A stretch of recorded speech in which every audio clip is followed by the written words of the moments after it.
ప్రభుత్వం తీసుకువచ్చిన ఉచిత ఇసుక పాలసీ పట్ల రాష్ట్ర వ్యాప్తంగా హర్షం వ్యక్తమవుతుందని స్పీకర్ చింతకల అయ్యన్నపాత్రుడు అన్నారు.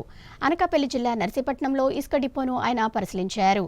ఎటువంటి అవకతవకలకు తావు లేకుండా ఇసుక అందించాలని అధికారులను ఆదేశించారు.